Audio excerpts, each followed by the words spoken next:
Okay, it's the end of October, and for those of you that liked the end of the first 3 months one, continuing with that format of doing a separate presentation, or screen or video, whatever you want to call it, on the store's performance. So this is October. So the highlights of the month, it's been a cracker. I'll be honest, way beyond expectation. Record-breaking monthly sales, the biggest weekends, the biggest days, the biggest orders. All records went during this month, which, all right, it's only month 4. You'd expect most months to have some kind of record breaking, but super happy with where things are heading. It was also the largest week ever for inventory adding. More than 23,000 parts added in the third week of the month, mainly due to stock replenishment as opposed to parting out. So the time difference in that is astonishing, and something I've talked about through the normal vlogs. Also expanded the use of used parts in the store, and those again that have been watching the vlogs have seen how that's done, and you'll see how that's evolved a little bit in next week's vlog as well, kind of again trying to make that time efficient. And the website went live and the blog content was begun, and it's gone pretty well, some decent traffic hitting the site, and plenty more of that to come along. So again, a lot of these stats are taken out of Brick Freedom. It's an invaluable tool for me in terms of delivering what I needed to do. So from September through to October, inventory kind of climbed. You can see this peak here. That's where we added that 23,000 parts, a huge hit of lots and items, and then lots continue to rise, but it does fall away pretty quickly once you get a big spurt of sales. We were up in the 73,000 parts. It has dipped away this week as orders and big orders have come through, but as you can see, kind of back here is where we added all those minifigure parts and accessories, and so it goes. So an interesting chart to be able to review going forward, but it does show that symbiotic relationship between the volume of parts and the unique lots is ever present, and some people will fixate on the unique lots and some people will fixate on parts. And as I've said a number of times, for me, I think it's a bit of a balance between making sure you've got volume to increase people's potential to buy, because people don't just want to buy one thing mainly, one part of everything. People are buying multiples, but you also need that spread to get people in the first place, so they do buy other purchases. A bit like when you're in a supermarket and they've got all that crap by the counter. It's not there for accident. It's there because they know you've done your shopping, you've stopped thinking, and now you're just going to grab a few things on your way out. New chart for this presentation. This is really the parts added and the parts out from the store. As you can see, kind of week 1, week 2 pretty consistent. Week 3 was shocking, that was the week I was away, and then week 4 was the big one where 23,000 parts went in. Interestingly, kind of probably the average, I'm not sure what I should have done the average weekly sales there, shouldn't I? But the net gain was 38,000 plus parts going into the store, which is a good growth for the month, probably the biggest growth of the month that we've done so far. Possibly, I don't know. It's the first time I've recorded that, but I'll keep this kind of chart going, and we'll be able to see how that progresses over the coming months. Bricklink asserting its dominance a little bit more. I can't remember from the top of my head, I think it was about 86-87% of sales last month. It's kind of extended that. Brickowl's been very quiet, like gone days and days without selling, and I've noticed that I don't have international orders enabled. I don't have an international shipping option on Brickowl. It's just a request and invoice. Maybe that's a barrier. Maybe other regions use Brickowl more than Australian market. I'm not sure. So that's something that's in the things to tick off this month. get that established and see how that impacts on sales on Brickowl. See if I can bring that up. I just, as I've talked about before, I think it's a different platform. I think people are buying differently on Brickowl than Bricklink, and Bricklink is definitely king of the castle. So average sales versus value for the September is the top line there. So we were getting 3.6 sales per day. That's up to 5.8 in October. Average sale has nudged up $4 or so, which is pretty good.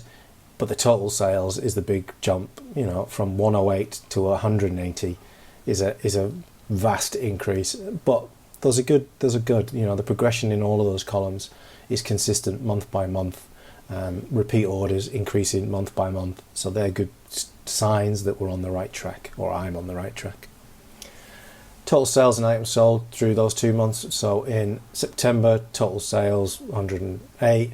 In October is 180. That's a 67% increase for this month, and a 131% increase in items sold through the store, which again is a big jump. It's 10,000 extra parts going out the door, which again means there's 10,000 extra parts that you need to be putting in the store to just maintain your position, let alone have any growth.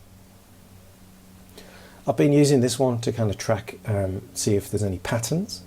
The grey panels are the weekends, and the dotted line is what this month's average sales say it has been, so you can see where it's above and below. There isn't really any rhyme or reason to it. As you can see, there seems to be 1 or 2 big days a week, and then kind of from the 20th or the 19th onwards, Bricklink was pretty consistent. It dropped away in the weekend, which is a bit weird. I don't know why. You would have thought more people would be online, but then Brickowl was completely absent through that entire time. So I don't know what was going on in the world that weekend, but nobody was buying any Lego off me anyway. I just did this one because I wanted to kind of get a feel for where sales were and where it was probably a good point to add inventory. Having done September an upload every day, and then October was a bit more sporadic, a bit more in kind of here and there. The average daily sales are up doing it that way, but the parts are up, so there's no real correlation. But kind of either side of the weekend seems to be the big one, not necessarily the weekends, which I didn't really expect. I thought kind of the weekends would be the big time.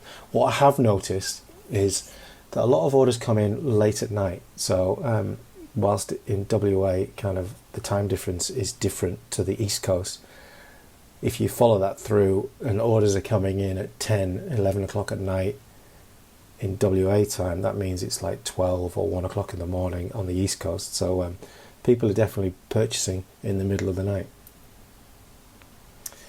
A quick overview where the revenue's gone this last 3 months. So kind of August was a down on July, September was an increase, and October is an increase again to $8,572 worth of revenue on Bricklink. That includes postage costs as well. Whereas on Brickowl, as you can see, that has gone down. It's better than it was in August, but it's not as good as it was in September. And I have no deep understanding of Brickowl to really say with any confidence why that is. It's just been a quieter month for Brickowl, and from the kind of the few vloggers that I follow, that seems to be quite common. Kind of Brickowl goes through spurts where it's popular. And again, I think by adding a set international postage option, maybe that'll open it up to other areas. I don't know. In terms of inventory growth, this is where we are. I mean, my projection was that we would get to 170,000 by the start of January, ticking along slowly. We're already kind of done that. So everything from here is going to be a bonus, which is good. And then, because I'm a nerd and I like to know how I'm doing in a competitive market, this one is really looking at where we are in the Australian stores market. So We've gone up one place in the WA, so we're up from 7 to 6, but clearly it's a long way to climb up to Brickwomble at number 5 with nearly 400,000. Brick Warehouse, top of the shop, is still the biggest store in Australia. There's another store that's coming on close, I can't remember the name of it now, but it's got to like 990,000 parts. So they're closing fast. I've never actually bought anything from this Jace Bricks, I don't think. I should probably go check them out. But I definitely bought from Warehouse, Brick Den. In fact, I got some stuff in the other day from Brick Den. Ali's Bricks, definitely. I think I've bought from there. And the others I've definitely purchased from. Over in the bigger picture, on the entire Australian scene, we are up 17 places to 41st, which again, phenomenal jump. It's quite congested in this thing, so going up and down is pretty regular, but it's good to see that. I'd love to get into that top 30 by the end of the year. That would really be quite an achievement if that could be done. The budgetary forecasting stuff. Yeah, what to say really, kind of, we are ahead of where we wanted to be. That's the important thing, the big number down the bottom. We thought we were going to be $10 in profit. We're in fact nearly $394 in profit. A huge chunk of that is taken out by me spending way too much on retail and Bricklink sales. I'm pretty much running a Bricklink store to buy stuff on Bricklink to put in my store, but I am seeing this as very much a growth phase for the store, and once I get to that more capacity, that 200 mark, I think at that point it's time to steady off and be more tactical, and that'll come with me learning more about what parts are selling. You'll see in next week's vlog a few things that I've put in place to try and monitor stock levels and popular items, things that are selling week on week, things like that, and how I'm replenishing that. So it's a different tactic to kind of go in with the part out. Given that I have a full-time job as well as doing this, it's important to manage my time effectively, and if I know something's going to sell well, why wouldn't I buy it at a price where I can make money from it and then resell it? So that's where we're at. Kind of storage costs came forward from November into October, so that blew out, but I don't see that being needed through October, so that'll level out. Packaging costs kind of on a par with where I thought it would be. Office supplies a little bit down, but that's going to stay pretty constant. That will find its own level. Postage costs are down, but having implemented that $3.90 lower postage rate, so many of those orders have been at that level, so that's really a knock-on effect of that. But we're still doing $1,000, and that's even buying boxes of stamps, right? So it's going to increase, I would say. Larger orders tend to mean larger postage costs. So whether that'll go up and down, I don't know. I'm overestimating that moving forward, simply because I just don't know what that's going to be. But if I've overestimated it, then, or over forecast it, then at least any returns are going to be good. I bought another thing off of, I bought that slave actually off of Facebook Marketplace to do the used part out. It's gone quite well, but obviously with those two massive bins that you will have seen in the vlogs, I don't need to buy any more off of Facebook Marketplace. So I think that's probably me done until there's any more brand new sets start popping up there. So I'm not really forecasting any spend in that direction. Fees for Bricklink, Brickowl, Brick Freedom, they're kind of proportionate to your sales. So as they go up, your sales go up. So I mean, it's the cost of doing business. So I see those maintaining.